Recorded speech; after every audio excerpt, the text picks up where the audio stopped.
Chapter 79, Rehearsal. The play is taking up most of my time as we get closer to opening night. Lots of lines to remember, long monologues where it's just me talking. Olivia had this great idea, though, and it's helping. I have my fiddle with me on stage and play it a bit while I'm talking.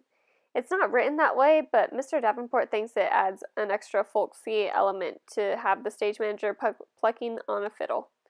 And for me, it's so great because whenever I need a second to remember my next line, I just start playing a little Soldier's Joy on my fiddle and it buys me some time. I've gotten to know the kids in the show a lot better, especially the pink-haired girl who plays Emily. Turns out she's not nearly as stuck up as I thought she was, given the crowd she hangs out with. Her boyfriend's this built jock who's a big deal on the varsity sports circuit at school. It's a whole world that I have nothing to do with, so I'm kind of surprised that this Miranda girl turns out to be kind of nice. One day we're sitting on the floor backstage waiting for the tech guys to fix the main spotlight. "So, how long have you and Olivia been dating?" she asked out of the blue. "About 4 months now," I say. "Have you ever met her brother?" she says casually. It's so unexpected that I can't hide my surprise. "You know Olivia's brother?" I ask. "Via didn't tell you? We used to be good friends. I've known Augie since he was a baby." "Oh yeah, I think I knew that," I answer. I don't want to let on that Olivia had not told me any of this. I don't want to let on how surprised I am that she called her Via. Nobody but Olivia's family calls her Via, and here this pink-haired girl who I thought was a stranger is calling her Via. Miranda laughs and shakes her head, but she doesn't say anything. There's an awkward silence, and then she starts fishing through her bag and pulls out her wallet. She rifles through a couple of pictures and then hands one to me. It's of a little boy in a park on a sunny day. He's wearing shorts and a t-shirt, and an astronaut helmet that covers his entire head. "It was like 100 degrees that day," she says, smiling at the picture, but he wouldn't take that helmet off for anything. He wore it for like 2 years straight, and in the winter, in the summer, at the beach, it was crazy. "Yeah, I've seen pictures in Olivia's house." "I'm the one who gave him that helmet," she says. She sounds a little proud of that. She takes the picture and carefully inserts it back into her wallet. "Cool," I answer. "So, you're okay with it?" she says, looking at me. I look at her blankly. "Okay with what?" She raises her eyebrows like she doesn't believe me. "You know what I'm talking about," she says, and takes a long drink from her water bottle.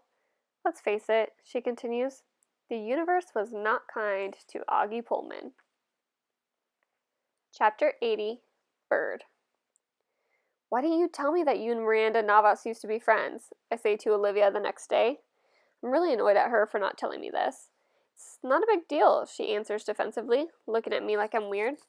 "It is a big deal," I say. "I looked like an idiot. How could you not tell me? You've always acted like you don't even know her." "I don't know her," she answers quickly. "I don't know who that pink-haired cheerleader is. The girl I knew was a total dork who collected American Girl dolls." "Oh, come on, Olivia. You come on." "You could have mentioned it to me at some point," I say quietly, pretending not to notice the big fat tear that's suddenly rolling down her cheek.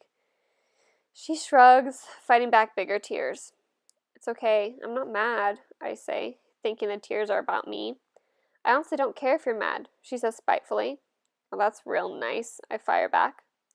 She doesn't say anything. The tears are about to come. "Olivia, what's the matter?" I say. She shakes her head like she doesn't want to talk about it, but all of a sudden the tears start rolling a mile a minute.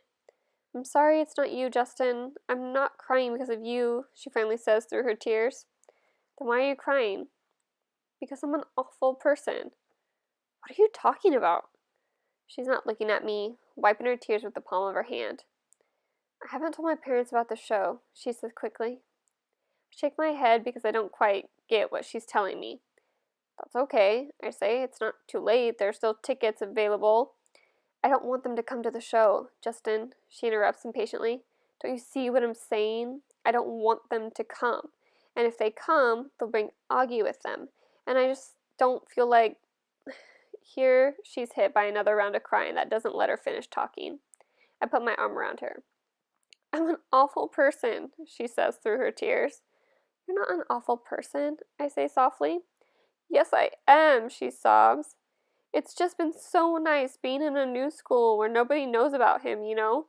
Nobody's whispering about it behind my back. It's just been so nice, Justin." But if he comes to the play, then everyone will talk about it. Everyone will know. I don't know why I'm feeling like this. I swear I've never been embarrassed by him before. I know, I say, soothing her. You're entitled, Olivia. You've dealt with a lot your whole life. Olivia reminds me of a bird sometimes, how her feathers get all ruffled when she's mad and when she's fragile like this. She's a little lost bird looking for its nest. So I give her my wing to hide under. Chapter 81, The Universe.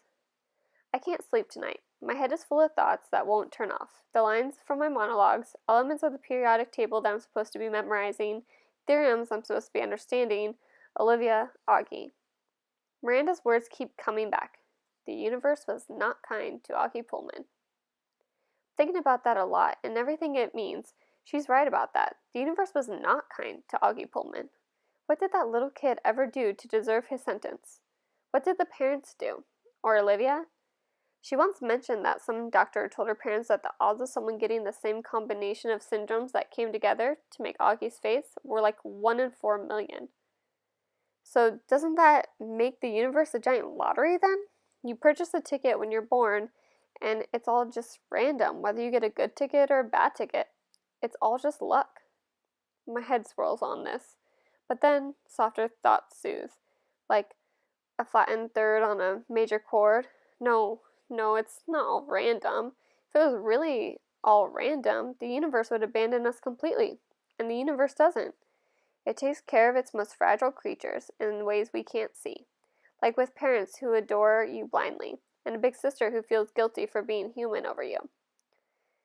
And a little gravelly voiced kid whose friends have left him over you. And even a pink haired girl who carries your picture in her wallet. Maybe it is a lottery, but the universe makes it all even out in the end. The universe takes care of all its birds.